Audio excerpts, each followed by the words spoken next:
But with who he set free today, remember these two. The gay couple wanted a wedding cake, but the baker claimed their sexual lifestyle, or marriage, was against his religious beliefs. Jack Phillips, the baker, must be ecstatic that he's been set free by Team Trump. He wasn't locked up, but he was up against a wall with a battle versus a demanding gay couple who wanted to violate his constitutional rights and force him to bake their cake. If Islamic people in prison can get better food because of their religion, then a baker can resist a cake for a couple because of his religion. President Trump's administration has sided with a Christian baker who refused to make a gay couple's wedding cake because he claimed their marriage went against his religious beliefs. If a baker isn't interested in baking a cake for a gay couple, then why would the gay couple bother them any further about it? Just find a new baker. The tricky part here is that some leftists will say things like then people don't have to bake cakes for cops either, but that's a nonsensical argument. What is your opinion? Should the baker have been forced to do something against his religion? Or did they do a great job and set the baker free from all responsibility of baking a cake for a gay couple? No matter what happens, people on the left will blame Trump and we will crack up laughing when they do.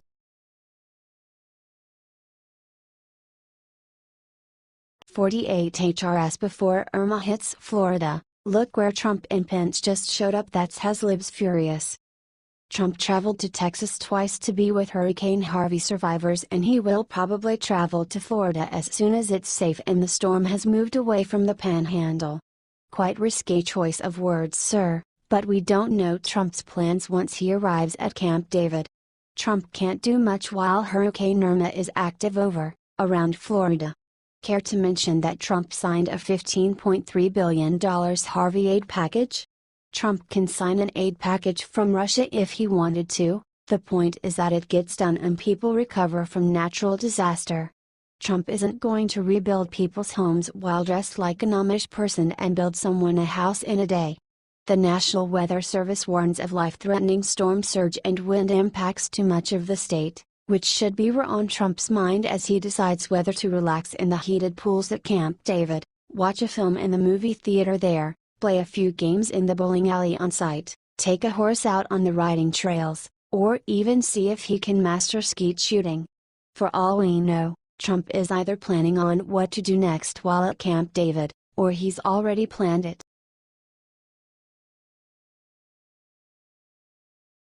This guy messed with the wrong guy's wife. Boom. Check what happens in just few seconds. This big man at some outdoor dining place learned this the hard way when he allegedly dropped offending words to or about an attractive blonde, who happened to be with her husband. The offended husband confronted the man, who appeared to be quite proud of what he did. The wife tried to intervene and stop her husband from taking it further, saying the whole thing's not worth it. The husband was having none of it, and when the defiant man refused to back down and instead emphasized that he was indeed talking about the wife, the husband grabbed a bottle and showed the bully what happens to men who talk s about another man's wife. Don't ever speak ill about another man's wife, not even if you look bigger and stronger than him. You never know what you gonna get. Warning, strong language.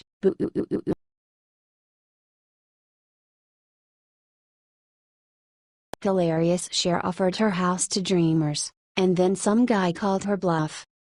Her claim is not only classic virtue signaling, it shows a complete lack of understanding of the situation of dreamers in the doc program.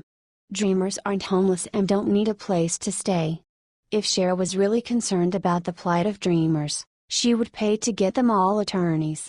President Obama deported more illegal and undocumented immigrants than any other president in history. Dreamers who want to be Americans really have one option: get a really good attorney, because the immigration system is incredibly complicated. Cher isn't going to spend good money on someone else's attorneys, when she can just grandstand on Twitter. Cher probably figured she had won the argument, at least until someone forced her to put up or shut up by tweeting out her home address so dreamers can head on over to visit.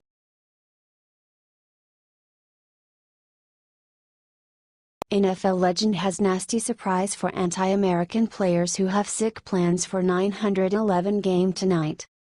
While we're all mourning the 2,996 lives lost in the attack, anti-American football players want to reclaim the attention. TMZ Sports reports, Iron Mike concedes players have the right to do what they want to do but thinks 9/11 is different and believes most will stand for old glory. As for the malcontents, Ditka says just let them be and move on, they'll be forgotten. The entire reason that these players take a knee for the anthem or act like disrespectful idiots in any other way on the field, is for the attention they get. As we've previously reported, Commissioner Roger Goodell said that football fans should be more understanding when players protest the national anthem. The NFL commissioner disagrees, coming to the defense of his entitled players once again by taking a big stance against law enforcement. The season is already off to a really bad start, and the only thing that could make it worse is for these players to show a complete disregard for the victims and their families on September 11th. These players would rather perpetuate the divide instead of using their platforms for good. The NFL stands to lose more fans than they already have if they allow their players to be idiots at either of the two games scheduled for tonight.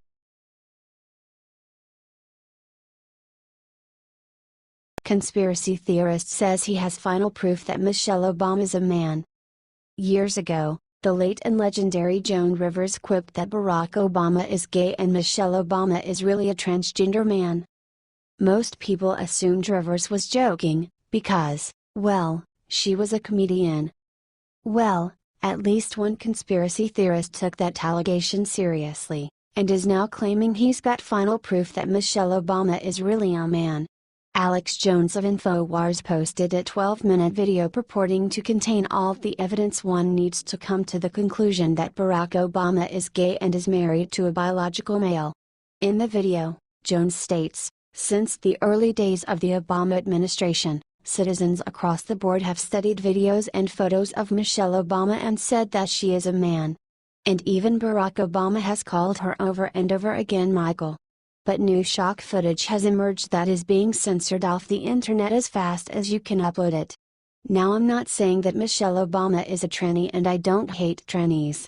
Michelle appears in photos and videos to have a very large penis in her pants, her shoulders are wide, her face is very, very masculine. It just seems like an unnecessary swipe at the Obamas when there's already so much of actual importance for which hold them accountable.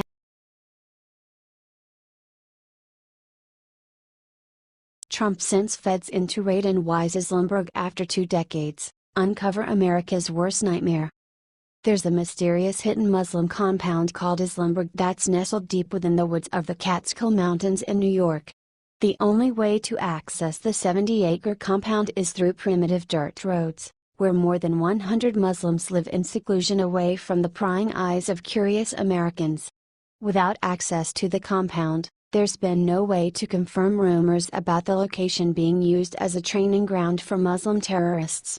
For over 2 decades, this cult-like group of Sharia law-following Muslims have lived quietly under the guidance of Pakistani Sheikh Said Mubarak Ali Shah Gilani, a radical Muslim with known ties to Jamaat al-Fuqara, a terror organization responsible for a long list of terrorist activities around the world, including murders of rival religious figures in the United States.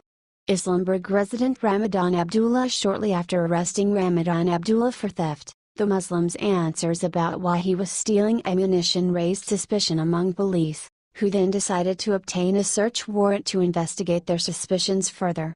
Illegal weapons seized from Islamberg compound. After Abdullah's arrest, authorities began looking closer into his background, discovering that the Muslim is a longtime associate of the U.S.-based Islamist terrorist organization, Muslims of America, and was the very same Muslim who was arrested back in 1977 after police discovered enough material at his home to build 50 bombs.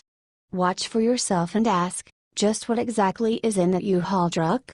It's absolutely ridiculous that Muslims in this country are allowed to have their own freaking jihadi compounds, where they're actively training their residents on the necessary tactics to carry out terror attacks. While Americans are protected under the Constitution against illegal searches and seizures, when known freaking terrorists are leaving these compounds, it's time to stop letting these Muslims hide behind our laws and put them all in Gitmo where they belong.